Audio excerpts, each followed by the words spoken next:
Mga igsuon mayong adlaw kanatong tanan.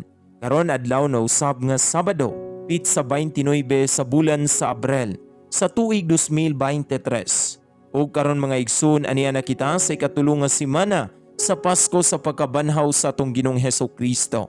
Sa ngalan samahan sa Anak ug sa Espiritu Santo. Amen.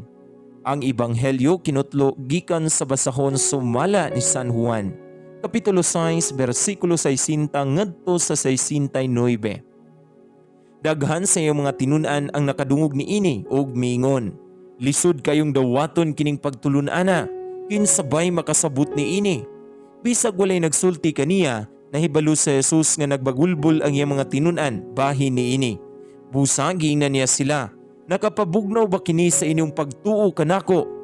Pananglit makita ninyo ang anak sa tao nga mukaya balik sa iyang gigikanan. Mabugnaw ba gihapon kamo? Ang naghatag og kinabuhi mao ang Espiritu sa Dios ug dili kini mahimos sa unod. Pinaagi sa mga pulong nga akong gisulti kaninyo, mabatunan ninyo ang Espiritu nga naghatag sa kinabuhi. Apan pipila kaninyo dili manuo. Nahibalo sa Jesus sukad pa sa sinugdanan, kinsay dili motuo ug kinsay magbudhi kaniya. Og midugang siya sa pag-ingon, mo man gani nga gisultihan ko kamo, nga walay makaari kanako gawas kon itugot kini sa amahan. Tungod ni ini daghan sa mga tinun-an na Jesus ang mibiya ug wala nagyud mo kuyog kaniya.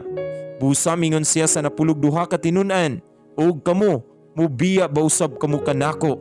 Si Simon Pedro mitubag kaniya, Ginoo, kinsa may among kapaingnan, ana kanimo ang mga pulong nga naghatag og kinabuhing walay katapusan. Nagtuo kami og nasayod nga ikaw mao ang balaan nga mianhi gikan sa Dios. Mga igsuon, ang Ebanghelyo sa Ginoo. Daygon ikaw og Kristo.